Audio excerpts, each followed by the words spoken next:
네, 안녕하세요. 이번 시간에는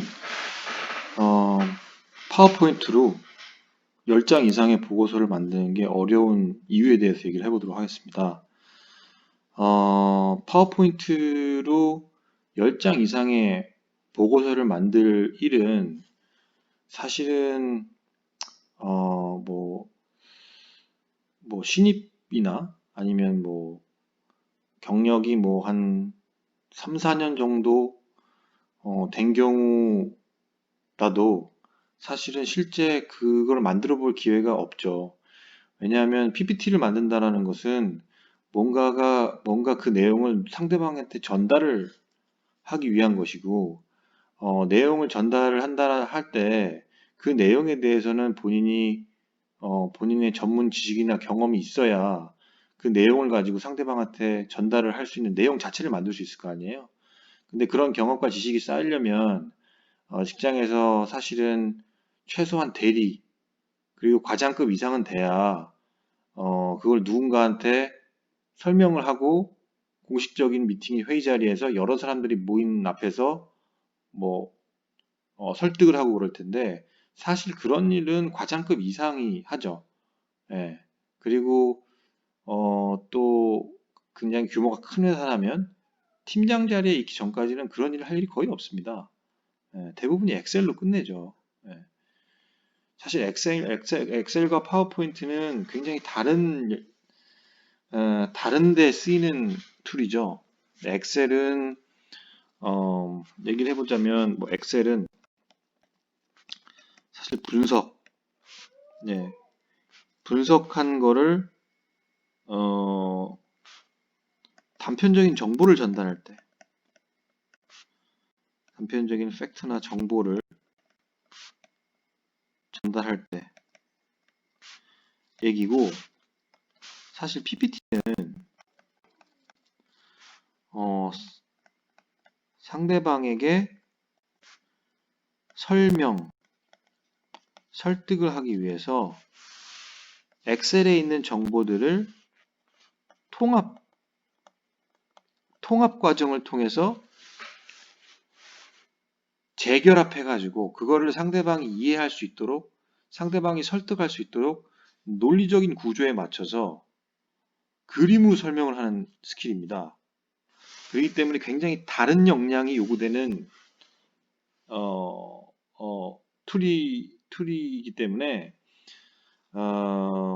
훈련이나 그런 트레이닝 같은 것들도 완전히 다른 관점에서 해야 되고 완전히 다른 관점에서 교육을 받아야 돼요. 훈련 숙달이 해야 되고. 자, 그래서 일단은 이런 것들을 할 일은 사실은 뭐 팀장이 임원들한테 발표를 하거나 과장급 이상이 뭐 부장들한테 얘기를 하거나 사실 과장급 이상이 그냥 팀장들한테 얘기할 때는 구두로 그냥 엑셀에다 그냥 넣어가지고 그거 출력해서 구두로 한두 장 가지고 가져가서 구두로 얘기해도 되죠. 그게 업무 협의가 아니고 그런 단순한 업무 협의가 아니고 회사의 정책을 결정하거나 회사의 방향을 결정하거나 아니면은 회사의 중요한 결정을 할 때 그거로 인한 자신의 의견과 자신의 해결 방법 이런 것들에 대해서 나름대로 논리를 가지고 주장을 펼치려면 파워포인트를 가지고 해야 됩니다. 예. 그런데 그런 일을 할 일이 굉장히 적어요. 자주 있는 일이 아닙니다. 현업 실무에서는. 예. 그렇기 때문에 일단 이 PPT로 뭔가를 만들어서 보고하라 그러면 일단 겁부터 나죠. 팀장들 다 마찬가지예요. 예. 그런데 이제 컨설턴트들은 이 PPT로 보고서를 작성하는 게 현업에서 일산 실무에서 엑셀을 가지고 일을 하는 거랑 거의 동일한 수준의 그 빈도로 밥 먹듯 합니다. 밥 먹듯. 그러면 컨설턴트는 PPT를 그렇게 많이 작성을 하는데 컨설턴트들이 작성하는 PPT는 항상 보면 뭐가 다른 것 같아요. 그죠? 그 이유가 있습니다. 일단 논리에 익숙하지 않으면 보고서 만드는 게 어렵습니다. 예, 논리. 물론 뭐 한 10장 이내는 뭐 꾸역꾸역 만들 수 있을 거예요. 그런데 뭐 컨설턴트들은 보통 50장, 100장, 수백 장의 보고서도 PPT를 만들거든요.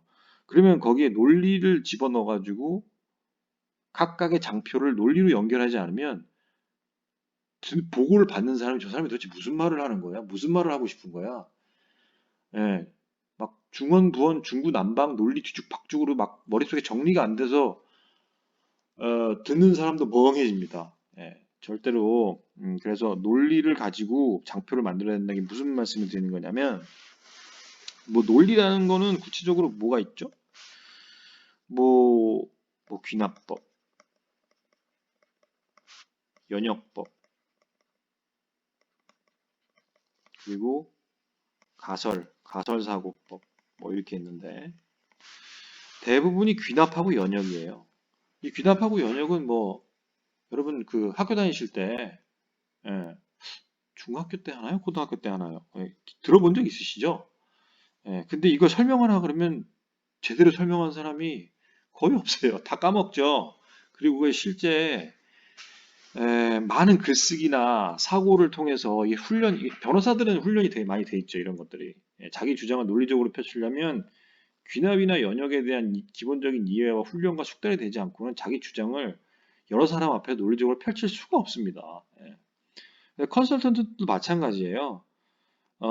특히 전략 컨설턴트들 같은 경우는 이 논리에 대한 훈련을 처음에 컨설팅 들어가면 그 교육을 받을 때 논리 훈련을 강도 높게 받습니다. 그렇기 때문에 보고서의 기본 바탕이나 뼈대가 되는 논리를 먼저 세우고 보고서를 작성하는 기초가 다져져 있죠. 자, 그러면 귀납법은 제가 이제 이 각각의 파트에 대해서는 나중에 별도로 이 영상을 제작을 해서 올릴 예정인데요. 이제 좀 개념적인 걸로만 일단 말씀드릴게요. 오늘 이거 다 커버할 수 없으니까. 예를 들어서 뭐 귀납법은 뭐 이렇게 하나의 논지에 대해서 그리고 연역법은 보통 뭐 이런 식으로 흘러가죠. 자, 그래서 예를 들어서 뭐 폴란드 국경에 뭐 프랑스 국경에 탱크가 배치됐다. 독일 국경에 탱크가 배치됐다. 그리고 뭐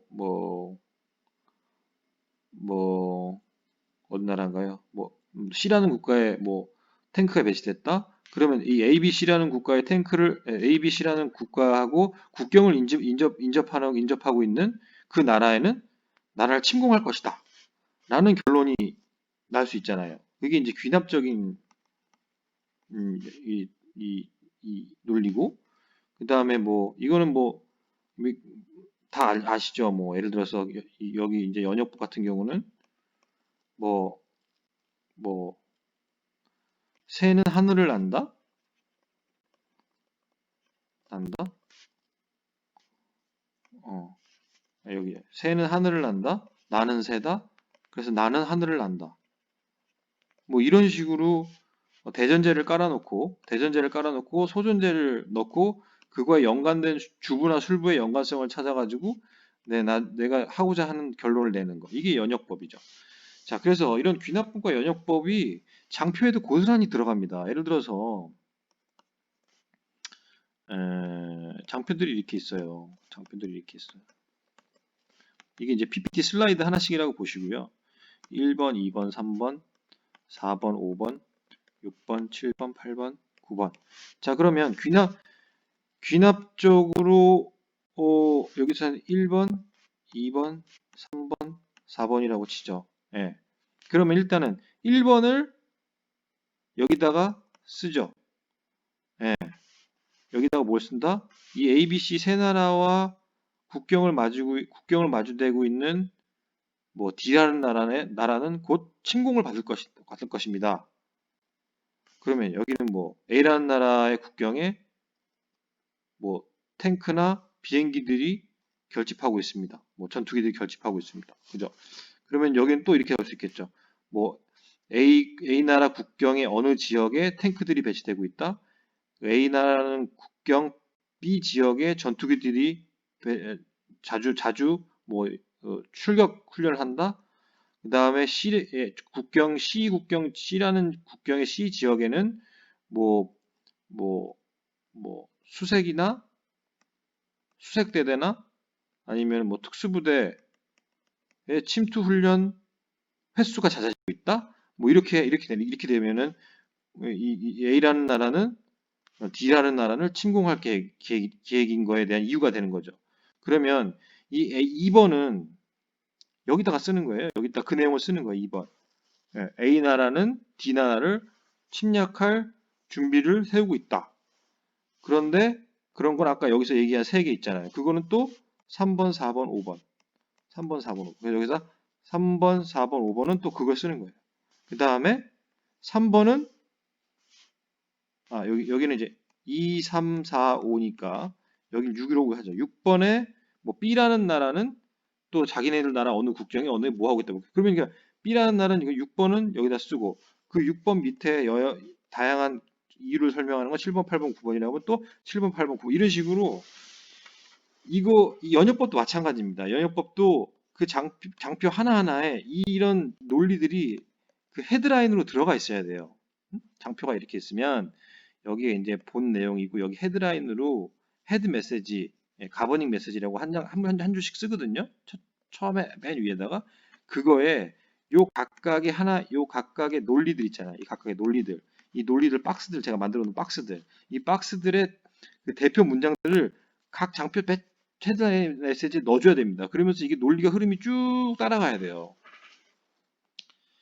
그렇게 기본적으로 논리를 가지고 장표를 만들어서 장표의 전체적인 스토리라인을 만들어 가지고 그거를 뼈대를 세우고 엮지 않으면 이게 뭐 10장, 20장, 30장짜리 PPT를 나올 수가 없어요. 그렇기 때문에 사실 이런 것들은 사실 논리적으로 글을 많이 써봐야 됩니다. 논리적 글쓰기를 많이 해봐야 대량의 보고서를 논리적인 흐름에 맞춰서 자기 주장을 설득력 있게 펼칠 수 있는 거죠. 자, 그래서 이 논리에 익숙해지는 훈련이 사실은 이게 쉽게 되진 않습니다. 혼자 시간도 많이 들어야 되고 누군가 잘 아는 사람이 코치도 해줘야 되고 그래서 그런 게 이제 어려운 부분이 하나가 있을 것이고 두 번째 이제 도해 사고에 익숙치 않다라는 거예요. 이 도해 사고라는 건 뭐냐면 내가 하고자 하는 메시지를 그림으로 표현하는 능력입니다. PPT는 사실 엑셀은 이렇게 프레임이 돼 있잖아요.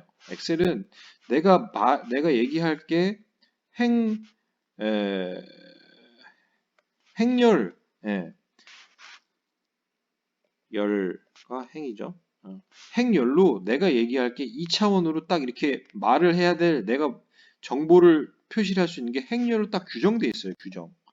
이미 엑셀은 딱 프레임이 잡혀져 있습니다. 이 프레임에서 이 프레임에서 뭐 헤어날 수가 없어요. 사실은.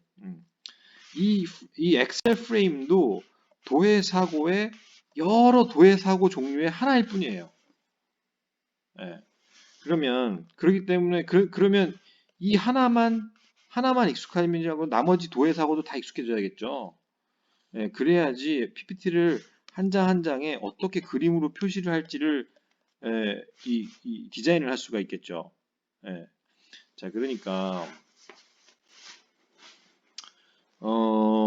그래서 도해 사고라고 하는 거는 뭐 이렇게 뭐 이렇게 뭐 그리고 요렇게 그다음에 뭐 요렇게 뭐 그래서 요렇게 뭐 이렇게 그다음에 요렇게 했으면 이렇게 묶어서 뭐 이렇게 해놓고 이거는 뭐 이렇게 그래프로 또 이렇게 만들고 뭐 이런 식으로 도해로 내가 말하고자 하는 거를 정리를 할 수 있어야 됩니다. 그림으로 실제 그림으로 이것도 사실 논리적인 구성이 있어야 돼요. 사실 이 안에서도 이 장표 한 장 한 장 이 한 장 안에서도 이런 그림들이 논리적으로 엮여야 됩니다. 자, 그래서 엑셀로는 막 주구장창 숫자도 집어넣고 글도 집어넣고 막 이렇게 해가지고 뭐 많이 해봤는데 이게 PPT는 그냥 백지 도화지예요. 그럼 이제 머릿속에 백지가 되는 거예요. 엑셀은 이렇게 행과 열로 내 생각의 가이드를 틀을 만들어주고 그 안에 내가 내 정보를 내 생각을 넣기만 하면 되는데 이게 PPT는 그냥 백지잖아요. 틀이 없어요. 틀을 자기가 만들어야 돼요. 그 틀을 도해 그림으로 만들어 가지고 표현을 해야 된단 말이에요. 그렇기 때문에 이 도해 사고를 통한 이 구조적 그림을 그리는 게 익숙하지 않은 경우는 PPT 몇 장 만드는 게 쉽지 않습니다. 죄다 엑셀에 갖다 붙여놓기만 해요. 예. 그럼 그냥 그걸 엑셀로 하지 뭐하러 PPT로. 그러니까 엑셀에다 해가지고 그거를 그대로 카피 앤 페이스트 해가지고 PPT에다가 갖다 붙여놓는 거예요. 그냥 갖다 붙이는 거예요. 예. 그거밖에 할 줄 몰라요. 이게 사실 팀장들도 이런 경우가 많습니다. 그래서 PPT를 열어놓고 거기다가 엑셀을 또 그리고 앉았어. 예. 그러려면 엑셀 가지고 하지 뭐하러 PPT에다가 다시 엑셀로 할 걸 그럽니까? 그러니까 PPT를 보면 죄다 이 PPT 안에 이거밖에 없어요. 이렇게 돼 있는 거밖에. 예. 자, 그게 이제 사실은 그러면 이제 엑셀에다가 밑에다 각각 시트에다가 해놓고 그냥 시트를 이렇게 클릭하면서 발표를 할 것이지 뭐다로 PPT에다 갖다 붙이냐는 거죠. 똑같은데. 예. 예, 그렇게 하는 데는 다들 어쩔 수 없는 이유들이 있습니다. 현업에서 말씀드렸다시피 이 실무를 하실 때 이제 회사에서는 그럴 연습할 일이 없어요. 엑셀만 가지고 주구장창 자기가 일을 한 5년, 10년을 15년을 했지 PPT에다가 자기가 하고 싶은 말을 PPT에다가 도해 사고를 통해서 논리에 맞춰서 수십 장, 수십 장, 수백 장 그려본 적이 없는 거예요. 예.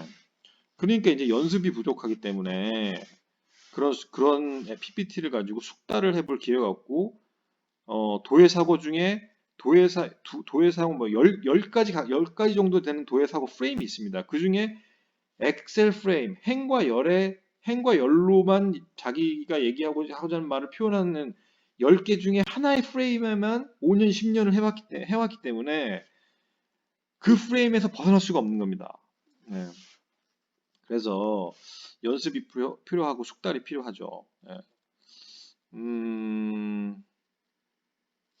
자, 그래서 일단은 이걸 연습하고 숙달을 하려면 그럼 어떻게 해야 되느냐? 많이 그려봐야 돼요. 그리고 잘 그려진 보고서 장표들 있지 않습니까? 컨설턴트들이 많이 그려놓은 그거 장표들을 어, 유심히 보고 따라해봐야 됩니다. 그러니까 처음에는 이 보고서도 틀이 있어요. 보고서도 예를 들어서 컨설팅 보고서도 보면 여러 가지 뭐 보고의 용도에 따라서 이 기본적으로 아젠다들이 다 있고요. 이미 세팅이 되어 있어요. 사전에 세팅이 다 되어 있습니다. 그리고 그려야 하는 양식이 대동소이하게 정해져 있어요. 예를 들어서 뭐 컨설팅 보고서 여러 가지가 있지만 뭐 추진계획서, 과제정의서, 응? 뭐 또 뭐가 있을까요? 뭐 두 개만 얘기를 해도 충분할 것 같아요. 뭐 그래서 추진계획서를 보면 거기에는 뭐 추진 배경, 그다음에 추진 목적 이 한 장이 돼 있고요. 그 다음에 추진 범위, 예. 그 다음에 추진 과제, 예. 그 다음에 뭐 추진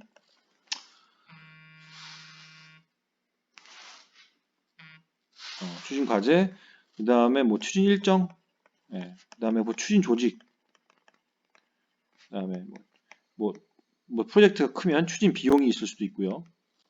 그 다음에 추진 협의체, 예. 회의, 미팅, 협의체 어떻게 회의를 어떻게 어떤 회의들을 어떤 아젠다로 어떤 사람들이 참석해서 뭐 어떤 식으로 끌어나가겠다. 그다음에 뭐 요청사항 뭐 이런 식으로 기본적인 논리 흐름이 있습니다. 기본적인 논리 흐름을 가지고 미리 만들어 놓은 거예요. 한 장을. 예. 그리고 그런 한 장은 과제 정의서도 마찬가지. 제가 이것까지 하지 않을게요. 나중에 이거들은 따로 제가 영상을 만들어서 올릴게요. 아젠다나 양식이 뭐가 있는지는. 그래서 과제 정에서도 이게 흘러가는 뭐 그 장표마다 예, 이 장에는 요번 장에는 뭐를 했나, 요번 장에는 뭐를 해도 다 정해져 있습니다. 정해져 있어요. 예. 그렇게 아젠다가 정해져 있고, 그리고 이 한 장 한 장에 기본적으로 자주 쓰는 양식들이 있습니다. 예를 들어서 뭐 추진 범위는, 추진 과제는, 추진 일정은 뭐 어떤 식으로 어떤 식, 뭐 예를 들어 추진 일정 같은 거 뻔해요. 간트 차트 많이 들어보셨죠? 간트 차트 식으로 해가지고 뭐 이렇게 하고, 여기 뭐 할 건데 여기 위에는 날짜가 있고 여기 할 것들이 있고, 언제부터 언제까지 뭐 하겠다, 언제부터 언제까지 뭐 하겠다, 언제부터 언제까지 뭐 하겠다. 이것도 기본적으로 한 세네 개를 크게 벗어나지 않습니다. 이 추진 일정을 만드는 그 양식이 한 세네 장 정도, 뭐 더 정확하게 하면 세네 개의 표현 양식이 있는 거죠. 예. 그런 식으로 정해져 있어요. 그래서 요거는 있는 양식을 가지고 그냥 쓰면 돼요. 그래서 물론 이 양식들은 좋은 게, 기본적으로 앞에서 제가 말씀드린 이 논리나 이 도해들이 이미 각각의 아젠다의 논리대로 이렇게 쭉 흘러갈 수 있도록 이미 사전에 세팅을 해놓은 거예요. 그러면 도해 사고도 이 각각의 장표에서 아까 말씀드린 대로 그 양식들이 항상 잘 쓰이는 양식들이 있습니다. 그 양식들을 가지고 그대로 그냥 따라가서 모방해 보는 거죠. 예. 모방을 자꾸 하다 보면 익숙해져요.